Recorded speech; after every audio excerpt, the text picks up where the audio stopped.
मेरठ की सरना तहसील का औरंगनगर राजधना गांव। तहसील मुख्यालय से करीब 15 किलोमीटर दूर यह गांव विकास की दौड़ में शायद सबसे आगे है। गांव की सभी रास्ते सीमेंट निर्मित हैं और गांव के बाहर की सड़कें भी किसी टाउन से कम नहीं हैं। दरअसल 1 दशक पहले अचानक इस गांव की पूरी तस्वीर बदल गई। ऐसा संभव हुआ था तत्कालीन ग्राम प्रधान के अथक प्रयास से, जो इस गांव को अंबेडकर विकास योजना में शामिल कराने में सफल रहे। ठाकुर बहुल इस गांव का अंबेडकर विकास योजना में शामिल होना किसी चमत्कार के जैसा था, लेकिन जिस इंसान को इसका श्रेय जाता है वह एक बार फिर जनता के बीच चुनाव मैदान में है। जी हाँ, हम बात कर रहे हैं वर्ष 2010 में गांव के मुखिया चुने गए बबलू प्रधान की। बबलू उर्फ विश्वास कुमार 2010 में गांव के प्रधान चुने गए थे। उसके बाद इस गांव औरंगनगर राजधना को अंबेडकर विकास योजना में शामिल किया गया। बस फिर क्या था, देखते ही देखते गांव की सूरत बदल गई। वही बबलू प्रधान एक बार फिर से जनता के बीच अपने विश्वास को तोल रहे हैं। उनका मानना है कि गांव की जनता एक बार फिर से उन्हें अपना मुखिया चुनेगी और विकास का पहिया फिर से सही दिशा में घूमेगा। सभी गांव वालों को हाथ जोड़कर मेरा नमस्कार जी। बबलू प्रधान फिर दोबारा से आपके बीच आ रहा है। मुझे पूर्ण विश्वास है कि आप पहले की तरह ही मुझे पूर्ण सहयोग करोगे।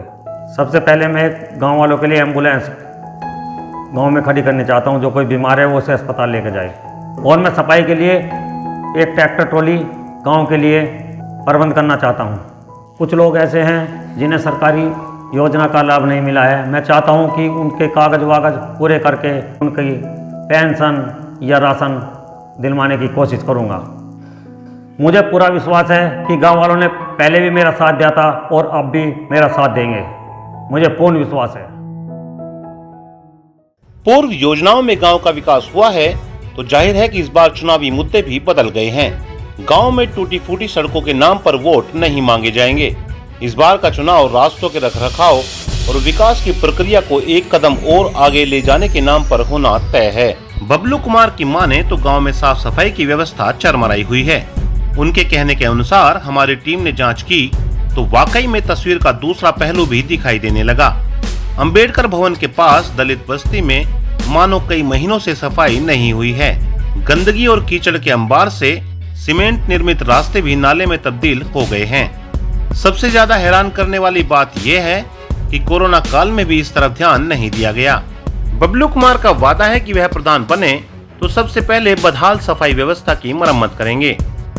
ग्रामीणों के स्वास्थ्य को लेकर भी वह गंभीर हैं। गांव में अचानक बीमार होने वाले ग्रामीणों के लिए उनकी 24 घंटे निःशुल्क एम्बुलेंस सेवा की विशेष योजना है। इसके अलावा एक कदम और आगे बढ़ते हुए बच्चों के लिए खेलकूद का सामान और वृद्धावस्था पेंशन योजना समेत तमाम सरकारी योजनाओं के सही से पालन के लिए वह वचनबद्ध हैं। 10,000 की आबादी वाले गांव राजधना में लगभग 6,500 वोटर अपना मुखिया चुनने वाले हैं। विश्वास कुमार और बबलू की बातों पर गांव का मतदाता कितना विश्वास करता है यह तो मतदान के दिन ही तय होगा। लेकिन चुनाव में कंधे से कंधा मिलाकर खड़े उनके परिवार और समर्थकों को उन पर पूरा भरोसा है।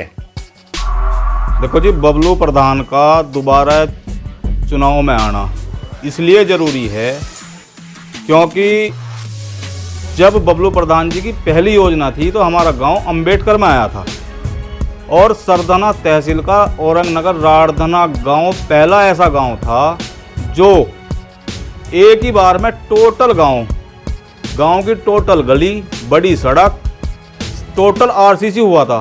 और बबलू प्रधान जी का उस टाइम गांव में किसी भी आदमी ने अपनी दीवार को लेकर, अपनी नाली को लेकर किसी ने कोई विरोध नहीं जताया।